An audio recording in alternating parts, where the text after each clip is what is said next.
Olá, amigos amantes da construção, tudo bom? Eu sou o Caio Moreira do Obras Sob Medida e hoje o assunto é por que não pego tantas propostas de projetos ou obra? Lembrando que também temos pessoas do ramo de projetos nessa parceria conosco.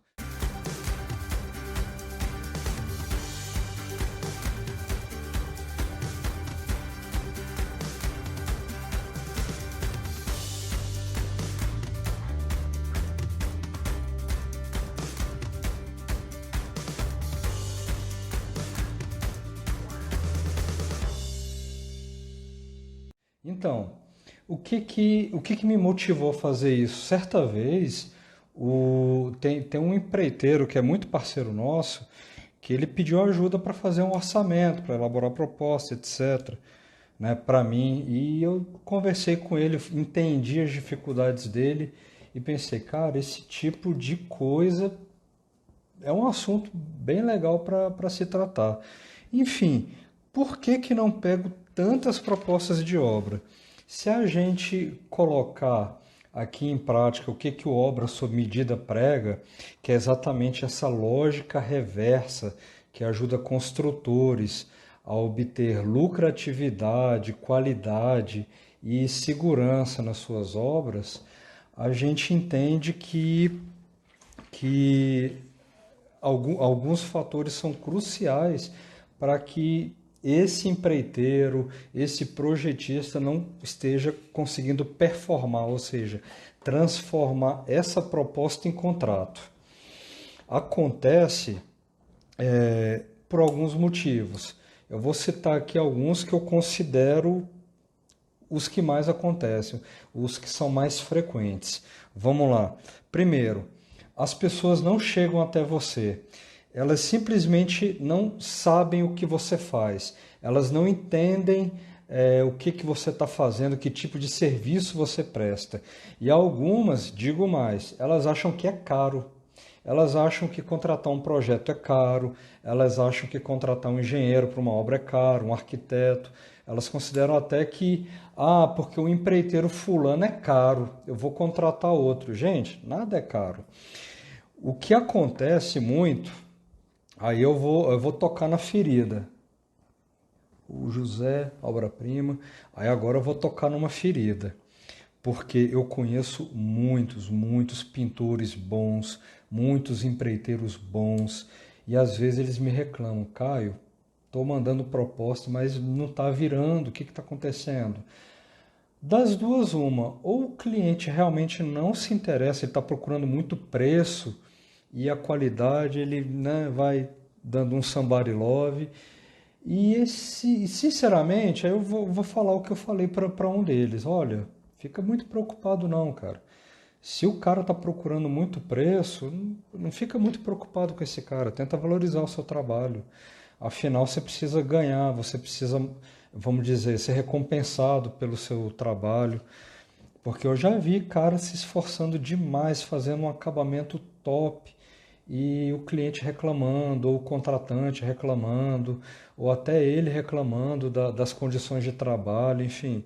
Existem aí várias situações que têm que ser gerenciadas, e nem tanto relacionado com a obra. São situações de relacionamento. Primeiro, vamos lá, vamos voltar aqui. As pessoas não chegam até você. Por quê? Questão de marketing, anúncios. Você às vezes não está conseguindo mostrar o seu trabalho, mostrar o que que você está fazendo, divulgar o que que consta no seu escopo de serviços. Segundo, portfólio. Porque eu faço isso e aquilo, tá? Mostra o que que você já fez. Não tenho, não tiro foto, porque isso. Fica difícil você convencer alguém. Se você não tiver um portfólio, mostrar o que que você anda fazendo, fica difícil.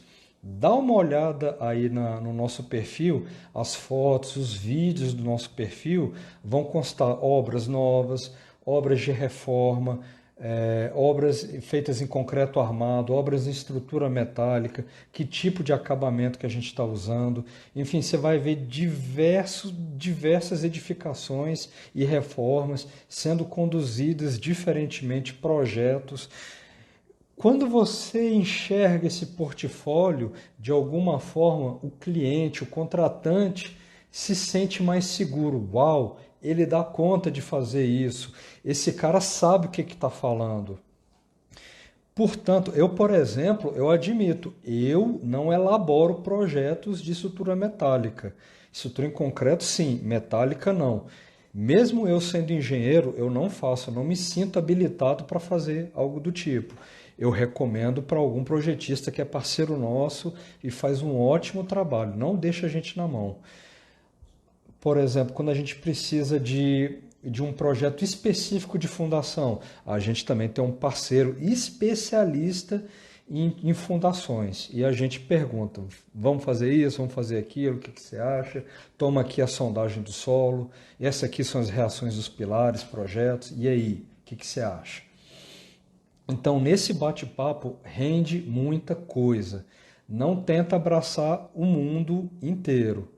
Se você pretende virar empreiteiro, se você é projetista, quer entrar dentro de canteiro de obras, ou se você já trabalha em canteiro de obras e quer migrar para a área de projetos, se você é arquiteto e quer trabalhar com construção, enfim, você não vai fazer nada sozinho. Tenha bons parceiros ao seu redor. Tenha humildade de admitir que você não dá conta de fazer tudo. Enfim, vamos lá, voltando, portfólio. Mostre seu trabalho, mostre o que você já fez. Às vezes, lá no começo, a gente pegou obra para fazer portfólio. Era uma empresa nova e a gente queria movimentação. Recentemente eu peguei uma obra para fazer portfólio simplesmente porque por conta da pandemia a gente deu uma paralisada. Para eu não ficar com a equipe parada, peguei a obra. Simplesmente para me divertir, para ocupar parte do tempo. E, obviamente, para atender um cliente que é muito especial, uma senhora idosa que quer sair do apartamento. Então, ela tem um terreno próximo aqui do escritório e vai ficar uma casa muito legal, muito funcional. Já coloquei fotos aí da fundação dela, de parte da estrutura, do projeto. Enfim, sugiro você dar uma pesquisada aí no meu, no nosso, nos nossos stories, nos nossos posts. Tá. Outro item que facilita muito quando as pessoas, vamos dizer, não chegam até você ou de repente não sabem o que você faz, é, é procurar recomendações. Quem já contratou os seus serviços, te recomendar, escrever alguma coisa, entendeu? É uma dica muito boa e vale a pena. Algumas das indicações, alguns dos serviços que a gente pega é por indicação. Construção e projetos vai muito nessa área de indicação. Esse projeto que eu falei recentemente, aqui perto, foi indicação. Peguei um projeto, estou fazendo aqui, estou elaborando projetos de estrutura, hidrossanitário, é, verificando, fazendo orçamento e planejamento para executar e de repente, por indicação, pintou outra. Opa, vamos pegar. E esse eu peguei, muito fácil. Indicação já é 50% caminho andado. Significa que alguém que você confia está recomendando, amigo, vizinho, colega de trabalho, parente, está recomendando. Você já está 50% do caminho na frente. Agora é só fazer a sua parte. Diga o que você faz, seja muito claro. Projetos, execução, que tipo de especialidade você tem, que tipo de projetos você já conduziu, que tipo vamos dizer, portfólio você tem. Mostra isso, cara. Assim, não vou dizer que alguém que está no começo de carreira, alguém que está na área de projetos e quer migrar para a obra, ou de repente alguém que está na obra quer migrar para a área de projetos, você vai acabar pastando um pouco, mas naturalmente as coisas vão começar a aparecer na sua mão. Digo mais, essa época da pandemia, na minha humilde opinião, está sendo um período ótimo para poder fazer essa transição de carreira. As pessoas estão procurando algum tipo de curso, algum tipo de especialização, algum tipo de, vamos dizer, qualquer tipo de material que possa incrementar ao conhecimento, à formação dessa pessoa e, de repente, fazer essa transição de maneira mais suave após a pandemia. Tem gente que está perdendo emprego, tem gente que está vendo que vai perder o emprego, então já começa a se mexer, começa a se mover e fala, cara, está na hora de eu mudar, odeio o que eu estou fazendo, está na hora de eu partir para uma coisa nova. Ah, o que que você gosta? Gosto de obra, gosto de projeto. Ah, mas você nem é formado nisso, não tem problema. Construção é o espaço mais democrático que eu conheço. Lá eu vejo quem é formado trabalhar com construção, quem não é formado também. Vi pessoas ótimas que nem eram formadas em engenharia ou arquitetura se tornarem ótimos empreiteiros. Vi pessoas que chegaram do nada, do Piauí, do Maranhão, do meu estado, que inclusive é o Maranhão, que vieram do Nordeste, tiveram uma vida sofrida, chegaram em Goiás, em São Paulo, em Brasília, sem um puto no bolso e conseguiram conquistar um belo de um espaço, trabalhando na construção. Por isso que eu digo, é o espaço mais democrático que eu conheço para trabalhar. Tá. Eu acabei comentando aqui as pessoas não chegam até você. Segundo ponto, as pessoas não sabem o que você faz.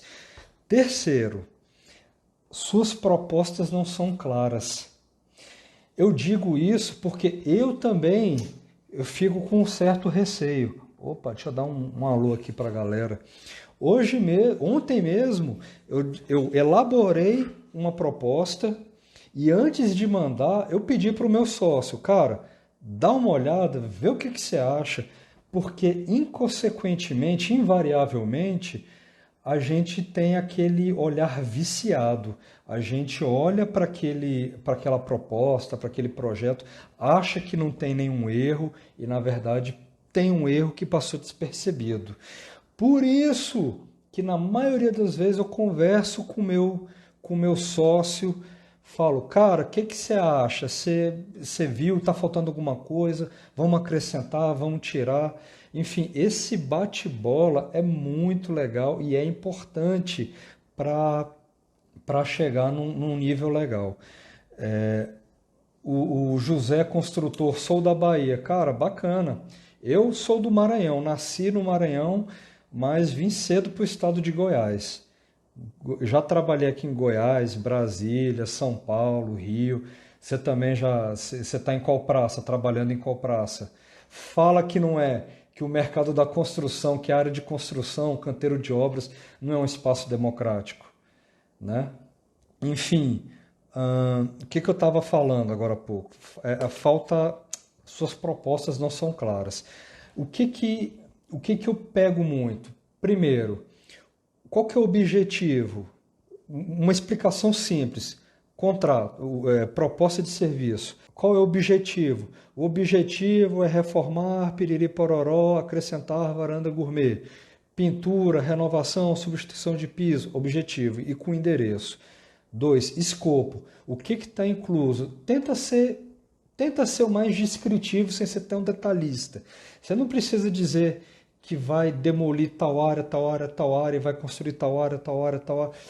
Você pode até fazer uma descrição mais completa, não precisa, mas tenta fazer alguma descrição. Fala, olha, será feita a demolição de contrapiso, piso e revestimentos, será refeita regularização quando necessário e assentamento de novo piso e revestimento, substituição das bancadas de cozinha dos banheiros e execução de uma varanda gourmet. Exemplo. Está feito? Esse é o escopo. O que tiver fora do escopo, acréscimo de pontos de energia, acréscimos de ponto hidráulico serão feitos na varanda gourmet e só. Ah, se tiver que mudar telhado, se tiver que fazer isso, se tiver que reforço na estrutura, isso não consta na minha proposta. Qualquer problema avulso não consta na proposta. Tenta ser o mais descritivo possível, sem ser tão detalhista. Diga o que está incluso e acrescente algumas coisas que não estão inclusas. para a pessoa entender que aquilo não faz parte do seu escopo de serviço. Por exemplo, quando a gente pega a reforma, a gente não gosta nem pensar de colocar reforço de estrutura, porque vira uma incógnita. Pode ficar barato, pode ser algo muito caro que às vezes não tem conserto. E daí que você entra numa latada. Ninguém quer isso. Quarto ponto, falta aquela conversa sobre as suas considerações. Ao entregar a proposta, tem muita gente que fala, manda pelo WhatsApp, manda por telefone, manda por e-mail. Eu sei que agora, na época da pandemia, está mais difícil. A gente tem utilizado muito essa coisa online. Eu mesmo enviei minha proposta online. Eu gosto, antes dessa pandemia, de entregar pessoalmente. Eu vou, entrego pessoalmente. Posso ir que horas? 14 horas? Beleza, estou aí. 14 horas eu chego, entrego, falo, olha, tive que fazer essas considerações por conta disso, daquilo outro. Na boa, seja muito claro, seja transparente. Digo mais, eu dou algumas dicas pro meu contratante, pro meu promitente contratante, e digo que, olha, por que eu fiz essas considerações? É por conta de norma, é por conta de qualidade, é por conta de segurança, é porque você vai me exigir a emissão de nota, então eu tenho um acréscimo de X% por conta da emissão da nota, nota de projeto, nota de administração de obra, nota de empreita de obra, todos eles incidem um percentual diferente. Então é por isso que ele está acima. Ele vai reclamar, tem gente que reclama, mas está muito caro. Não, mas está caro como? É daí que vem as contra-argumentações. Por que está caro? É porque fulano me passou preço tal, ficou quase metade do seu. Aí eu falo, ele fez as considerações que eu fiz? Eu não sei. Então, você tem que conferir se foram feitas as considerações corretas. O que eu costumo dizer? Olha, você sabe por que eu considerei esse volume na movimentação de terra? É porque tem empolamento. O seu rapaz provavelmente pegou aquela área, cubicou e colocou o valor cru. Cara, toda vez que você remexe a terra, existe um negocinho chamado grau de empolamento, percentual de empolamento. E o mínimo que você vai trabalhar aí nesse caso, para esse tipo de solo, 25%, 40%. Se é entulho, talvez até mais. Vai depender do tamanho dos entulhos. Isso aí é uma coisa mais visual. Quem tem experiência olha e consegue enxergar. Que fala, olha, apesar disso aqui ter esse volume na hora da gente transportar, vai ter muito vazio. O que é esse empolamento? Empolamento é a quantidade de vazios que quando você remexe a terra está compactada, mas quando você remexe ela, acrescenta-se vazios naquele trecho. Daí aquela terra que de repente, aquele metro cúbico compactado tinha 1 metro cúbico, quando você remexe ele e coloca no caminhão, esse 1 metro cúbico vira 1,25 de metro cúbico. É daí que a pessoa perde e não consegue terminar o trabalho, porque o cara colocou uma proposta muito abaixo e não vai conseguir terminar. Esse tipo de explicação tenta não ser tão técnico. Se você não tem essa capacitação técnica, tudo bem, mas tenta explicar por que você fez essas considerações. Porque se o contratante tiver ligado nessas nuances, ele vai começar a fazer considerações. Tá, esse cara que colocou o menor preço, esse aqui entra numa faixa que a gente chama de não execuível. Ou seja, esse cara vai pegar o contrato, mas ele não vai dar conta de terminar. Então, esse cara já está fora. Agora, você que me passou essa proposta e fulano de tal, bom, a briga está entre vocês dois. Vamos ver o que cada um considerou e tentar colocar os dois na mesma página. Qual dos dois, de repente, colocou a margem maior, fez considerações muito conservadoras, muito superestimadas. Aí vem a questão de negociação. Infelizmente, isso aí eu não dou conta de ensinar. A gente brinca, a gente fala, né? Mas negociação, você pode fazer curso, mas é no dia a dia que você aprende, tá? O José, muito bom trabalhar com obras, trabalho em São Paulo, bacana, já trabalhei em São Paulo também.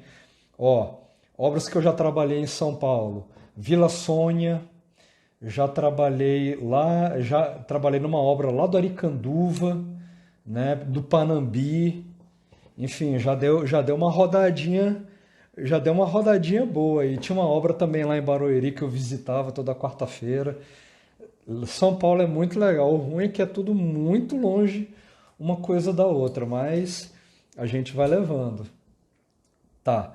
Ah, então, já que a gente está em época de pandemia, manda a proposta bem redigidinha com esses itens que eu te falei. O objetivo, o endereço da obra, o que é o escopo do serviço e o orçamento. O orçamento tanto de material, tanto de mão de obra, tanto por esse serviço total, tanto. Coloca o que é obrigação do contratante. Ó, você tem que fornecer água e banheiro para mim. Ah, você tem que fornecer energia elétrica, etc. Aluguel desses equipamentos é por sua conta.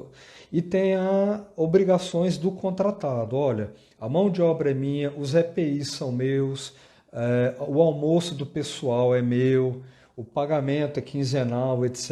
É por minha conta. Enfim, obrigações e deveres de cada parte, contratante e contratado.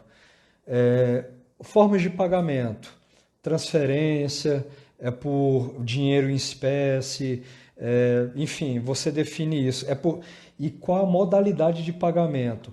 É medição de obra, 30% de mobilização e depois, conforme medição de obra, 100% no final da obra, dependendo do prazo, 2 semanas, 3 semanas. Enfim, tem contratante que fala, cara, eu vou te pagar 30% só para você, 20%, 30%, só para você mobilizar e iniciar, e os 70% só depois que você me entregar a obra. Porque às vezes o ciclo é muito pequeno. Então não compensa mobilizar toda semana, toda quarta-feira ou de repente diariamente para fazer esse tipo de movimentação. Tá, nessa época, aí depois disso, deixa suas considerações, despeço-me, essa validade, essa proposta tem validade de X dias, conforme o nível de complexidade, conforme a quantidade de serviços envoltos na sua proposta, enfim, você define a quantidade que você achar interessante. Serviços mais curtos, ou seja, até 2 meses de serviço, até um mês de serviço, eu coloco geralmente 15 dias. Depende do nível de complexidade, claro. Serviços de, por exemplo, obra ou reforma, que já vai 2, 3, 4 meses, aí eu já coloco uma validade um pouquinho maior, porque aí já vai, né, já tem um desprendimento maior financeiro, então a pessoa precisa de mais tempo para pensar, para analisar. 30 dias está justo. Mais do que 30 dias é bom? Depende da pessoa. Eu não gosto porque dentro do cenário que a gente está vivendo, em 30 dias acontece muita coisa. Se você coloca um prazo maior do que isso, 60 dias, 90 dias, 180 dias a validade dessa proposta, a coisa pode virar de um mês para o outro. E daí você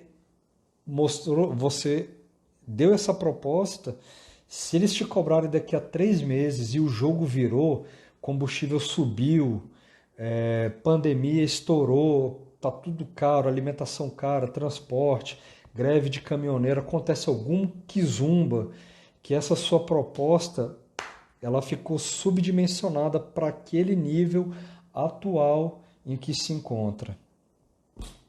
Ou você vai honrar ou você vai pular fora.